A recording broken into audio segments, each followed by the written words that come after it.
Саламатсыздарбы. Эфирде жаңалыктар, студияда Алтынбек Бейдилов. Ош базарында кайрадан ири өрт чыгып, анын кесепетинен 40-ка жакын ишкердин соода жайлары күйүп кетти. Өзгөчө Кырдаалдар министрлигинин маалыматына ылайык, өрт кечээ түнү 11-лерде тутанган. Жалынды өчүрүүгө 6 бригада тартылып, 5 саат дегенде гана өрттү өчүрүүгө мүмкүн болгон. Учурда кырсыктын себептери жана келтирилген чыгым эсептелип жатат. Белгилей кетчү нерсе, Бишкектеги Ош базарында жыл башынан бери 4-чи өрт катталууда. Апрель айында болгон кырсыкта 2000 чарчы метр соода аянты күйүп, анын натыйжасында 300 соодагер зыян тарткан болчу. Окуя болгон жерге Рахат Жанбекова барып келди. 3-декабрдан 4-декабрга караган түнү Бишкек шаарындагы Ош базарында дагы бир жолу өрт кырсыгы катталды. Анда кырсык тууралуу маалымат Өзгөчө Кырдаалдар министрлигинин өрт өчүрүү кызматына түнкү 11:30 чамасында келип түшкөн. Телсиз жоо болжол менен 500 чарчы метр жерди жалмап кеткен. Контейнерлердеги сатылган кийимгече бут кийимдерден мына ушулар калган. Бул жолу жалын Ош базарынын Токтогул жана Киев көчөлөрүнүн ортосундагы Бейшиналиев көчөсүндөгү бөлүгүндө чыккан. Өрт өчүрүүгө Бишкектин 3 районунан 6 бригада тартылган. Ал олонгон оттун жайылышы түнкү 1-ге жакын токтотулуп, 5 саат дегенде толук өчүрүлгөн.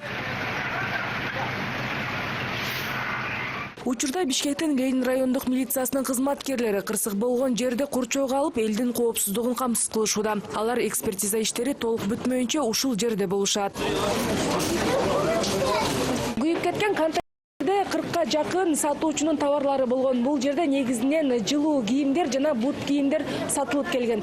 Көрүп турганыңыздардай, анын эч нерсеси калбастан баары күлгө айланган. Өрттөнүп кеткен соода жайларына жанаша жайгашкан контейнерлердин сатуучулары жалын аларга жеткиче товарларын жарым-жартылай чыгарып кетүүгө үлгүрүшкөн. Бирок көпчүлүгү товарларын өрткө алдырып жиберишкен. Кээ бирлери кредиттери бар экенин айтып, өкмөттөн жардам сурашууда. Биз 11-ден 45 өткөндө уктук кабарды. Келсек уже пожар келип, мына жактан мына жерден башталган экен. Пожар келушуларды өчүрүп атты. Уже от буяка тутанып, мына жака жетип калган экен. Анан келип пожарниктерге жардам бердик. Мына шым бар бүт. Могу жакта илинип турчумак. Бүт түшүп калган. Анан могу жакта мынакей. Бүт кийимдер мына шым бүт жабышып калган. Эч нерсе жабайт жок. Алып чыкканга көргөн жоктарбы? Жок, ал вообще жетишпей калдык. Анан мына жактан мына киргизбей койду да, жолдо тозуп бүт кирбегиле деп. Почти 2 миллионга жакын болчу. Көптөн бери иштейсизби сиз? 3-4 жыл болду иштегениме. А мындай электр зымдардын тиешүүсү? Жок. Нерсе болду беле буга чейин ушул жерде? Биз просто ар бир контейнер, ар бир место, биздин рубильник бар. Аны өчүрөбүз. Еще общий базардын ана жакта рубильниги бар. Аларды өчүрөт. Биз кече дем алганбызда бизде эч кандай свет жок болчу. Кечинде саат 12-де чалды, 12-де билдим мен. Келсем бар жогум өрттөнүп кетти, эчтеке болуп атыр. А мен кредитим бар.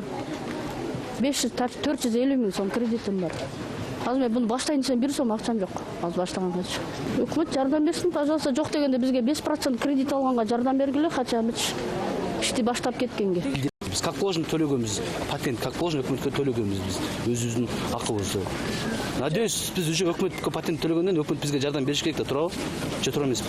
Базардын бул бөлүгүн өрт каптаган дүйшөмбүдө, соода жайынын бул тарабында санитардык күн болуп, сатуучулар ишке чыккан эмес. İştemeyiz deyim, sandem болот. Понедельник bir ayda bir жолу, жылда айына bir жолу дем алабыз биз. Кече 3-декабрь күнү дем алганбыз, сандем болгон. Ошол. А биз билген жокпуз, азыр рабочий дем болгон айтмакпыз да. Рабочий дем болгондо кишилер кечинде кетме көздөр, 7-8-де кетмек. Карап тияпан жаап кетмек да, биз каяктан билебиз эмне болду. Ош базарындагы телсиз жоо биринчи жолу болуп жаткан жок. Буга чейин дагы 3 жолу катталган. Бул жердеги сатуучулардын көпчүлүгү сызга отуруп, миллиондогон чыгымга учурашкан эле. Анын биринде өрт атайын коюлганы такталган болчу. Бул жолу да өрт атайын коюлушу мүмкүн деген версияда каралууда. Учурда өрт өчүрүү кызматынын эксперттери кырсык эмне себептен чыкканын тактап жатышат.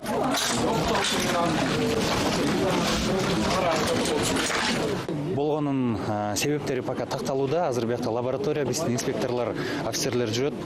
Каякта эмне болуп өрт пайда болгонун баарын изилдеп чыгышып, анан кийин тактап, анан кийин официалдуу түрдө биз маалыматты беребиз. Бүт болгон версиялардын баары тең, короткое замыкание, баягы туура эмес мындай строительно-монтажный жумуштарды окуп, жана сварка менен, болгарка менен иштегендер болсо, ошонун баарына азыр маалыматтар чогултуп атабыз. Ну и в том числе поджогту дагы биз четке какпай турабыз да. Аны официалдуу түрдө могу следствие, укук коргоо органдары ишти алып барып, анан кийин жарыялашат. Соода орундары толугу менен күйүп кеткен жабырлануучулар учурда түшүнүк кат жазып жатышат. Жетиштүү материалдар топтолгон соң келтирилген чыгымдын көлөмү эсептелип чыгат экен. 30-тан 40-ка жакын киши жабыркалуучу деп атат. Бирок бул ошо Зеттин аймагында өрт чыккан. Алардын баягы управлениясынан айтылган сөз боюнча бу жерде 14 сатуу орunu жана ошого себептен 14 киши ошо Зеттин жабыркалуучу. Бирок эми муну билесиздер, азыркы күндө биз баарынан ошо жабыркалуучу дегендерден тийиштүү органдар арыздарын кабыл алып жатат. Арыздары кабыл алынгандан кийин, баары бүткөндөн кийин, жыйынтык чыккандан кийин биз сиздерге айта алабыз канча киши жабыркалды. Кырсык болгон жерден базардын жетекчилигин таба алган жок болсо, алардан кандайдыр бир комментарий алууга мүмкүн болгон жок. Эскерте кетсек, жыл башында 30-январда эртең менен Ош базарынын борбордук бөлүгүнүн кире беришинде павильондор өрттөнгөн. Кийин 5-мартта кырсык ошол эле жерге жакын Сейтек соода борборунда чыккан. 13-апрелде болсо Берекет соода түйүнүндө өрт чыгып, соодагерлер көчөдө калышкан. Архажаныбекова, Сакимбаев, НТС. Түндүк бажынын башчысынын орун басары Элнура Мамбетжунушева камакка алынды. Бул тууралуу маалыматты экономикалык кылмыштар менен күрөшүү кызматынан тастыкташты. Мамбетжунушева менен кошо статистика бөлүмүнүн жетекчиси да кармашканы белгиленди. Алар бажы пошлинасы төлөнгөнү тууралуу документтерди жасалмалаган деп козголгон кылмыш ишинин алкагында кармалганы айтылууда. Учурда тергөө жүрүп жатат. Эскерте кетсек, ушул жылы жайында эле Түндүк темир жолу бажысынын башчысы колго түшкөн. Ал бажы процедураларын жүргүзүүдө мыйзамсыз уруксат берген деп айыпталууда. Анын аракетинен мамлекетке 166 миллион сомдук зыян келтирилгени кабарланган. Бүгүн Чаткалдагы Терекс айылынын дагы бир тургуну кармалды. 2 күн мурда 14 адам камакка алынган болчу. Алар бейбаштык, бийлик адамына кол көтөрүү беренелери боюнча айыпталууда. Эске салсак, ушул жылдын 5-ноябрында аталган айылдын 15 тургуну кен иштеткен Эти Бакыры Терекса ишканасынын аймагын кайтарган милиция кызматкерлерин ууртоңпого алган. Жергиликтүү тургундар бул чатакка милиция кызматкерлеринин одоно мамилеси себеп болгонун айтышууда. 2 күндөн бери айылдын тургундары чогулуп, кармалгандарды бошотууну, кендин иштешин токтотууну талап кылып жатышат. Бүгүн наразы болгондор менен область губернатору баштаган жетекчилер жолугушту. Эксперттер мындай окуялардын чыгышына кен иштетүү тармагы туура жолго коюлбаганы себеп болуп жатканын айтышууда. Бул туурасында Мирбек Айтыкеев баяндайт. Интернетте тараган бул тасмада Чаткал районундагы Эти Бакыр Терексай ишканасынын аймагында 15 адам милициянын Шумкар Атайын багыттагы 3 кызматкерин ууртокмокко алганын көрүүгө болот. Милициянын маалыматына ылайык, бул окуя өткөн айдын башында болгон. Аталган факты боюнча Ички иштер министрлиги тарабынан кылмыш иши козголуп, 2 декабрда Чаткал районунун Терексай айылынын 14 тургуну кармалган. Бүгүн дагы бир шектүү камакка алынганы белгилүү болду. Аларга 2 берененин негизинде айып тагылды. 6 ноября 2018 года по данному факту следственной службы.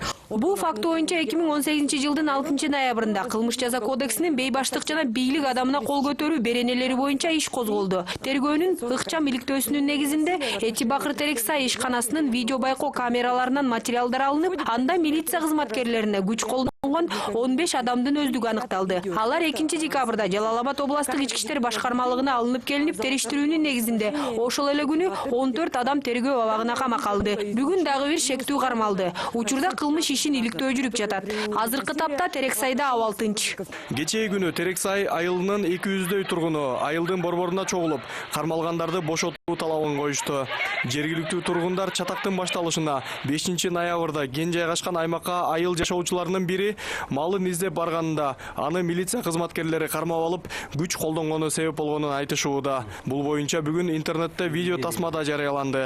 Анда 2-3 милиция кызматкери бир адамдын колун толгоп кармап келе жатканын көрүүгө болот. Бул айыл турган бир бала Короче, кызым караганды барган экен. Анан сол жактан мектебинде ошо эмгедин балдары 3 баласы ошо баланы жанагы аталакан сүтүрөп туруп уруптур. Анан баланы баланы чыдабай балдарды чакырат. Топтоп барышып онтос бала. Анан эмгедин колго беришет да. Акын басын биздин жерибизде Özüstün balları onu bulca. Başından beri Türkler yerinde Türkleri yaşadığı görmüştü. Şu Türkler gördü, şu bitmese başladı, şundan meseleler ki.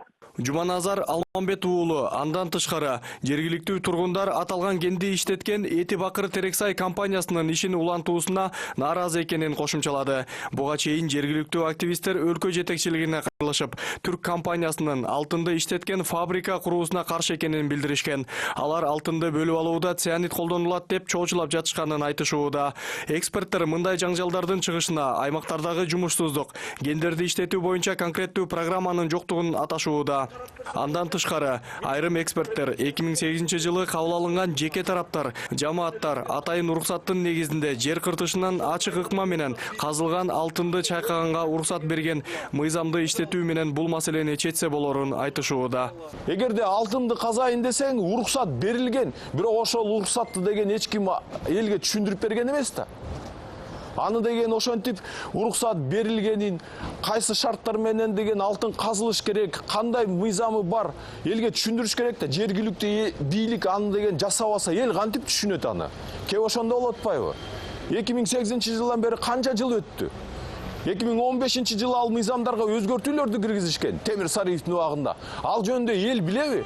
Жогорку кеңеш өкмөт билеби дагы эле. Ошон үчүн билбестигинен баарын унутуп калгандан кийин ушундай чыгып атат да. Эл деген ушинтип келип алып туруп бизге жумуш бергиле.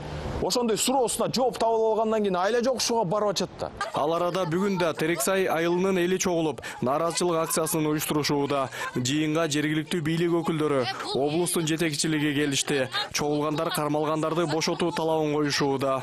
Элди законго такоо турганда өзгөртүү вообще көрүнбөй жатыр да. Түркиялык Эти Бакыр компаниясы 2015 жылы Терексайдагы кенди иштетүү укугун 20 миллион долларга сатып алган жана Эти Бакыр Терексай ишканасын түзгөн. Учурда аталган компаниянын 25% акциясы Кыргыз алтын ишканасына таандык. Расмий маалыматтар боюнча түркиялык компания Терексай айылына жыл сайын 15 миллион сом өлчөмүндө социалдык колдоо көрсөтөт. Андан тышкары 200 жергиликтүү адамды жумуш менен камсыздайт экен. Бул Кыргызстандагы жергиликтүү эл менен чет элдик инвесторлордун ортосундагы пикир келишпестик жаралган биринчи учур эмес. Буга чейин Талас, Кемин, Тогуз-Торо, Жалал Абад жана Кадамжайда жергиликтүү тургундар инвесторлордун кенди иштетүүсүнө каршы чыгышкан. Мирбек Айтикеев, Эрлан Кемелбеков, НТС. Белизгейт деген аталыш менен белгилүү кылмыш ишинен жашыруун деген грифти алып салуу боюнча Улуттук коопсуздук мамлекеттик комитетинде комиссия түзүлдү. Бул тууралуу УКМКнын басма сөз кызматы маалымдады. Ага ылайык комиссиянын жыйынтыгы чыгарылгандан кийин материалдар башкы прокуратурага жиберилет. Эске салсак, буга чейин парламентте бул маселе каралып, анда башкы прокуратура сөз болуп жаткан кылмыш иши жашыруун иликтенчү материал экенин жана ал боюнча маалымат бере албай турганын билдиришкен. Бул маселе Жогорку Кеңештин тармактык комитетинде өткөн аптада да жабык каралып, анда да Белизгейт ишинин материалдарынан жашыруун деген грифти алып, ачык иликтенчү иштердин катарына кошуу зарылдыгы айтылган. Эске салсак, коомчулукта Белизгейт деп аталган кылмыш иши 2016 жылы ачылып, анда ошол убактагы УКМКнын төрагасы Абделис Сегизбаев 2012 жылы Альфа Телекомдун мамлекетке өткөрүлө элек 50% акциясын сатууга аракет болгондугу тууралуу Белиз өлкөсүнөн документтер келгенин айтып чыккан. Ал документтерде Жогорку Кеңештин Атамекен фракциясынын депутаттары Өмүрбек Текебаев, Аида Салянова жана Алмамбет Шыкмаматовдордун аты жөндөрү көрсөтүлгөн. Ал эми кече жакында болсо УКМКнын азыркы жетекчилиги Белизгейттен келген деп эсептелген документтер табылбай жатканын билдирген. Сиздер акыркы сааттарга алынган жаңылыктар менен тааныштыңыздар. Саламатта туруңуздар.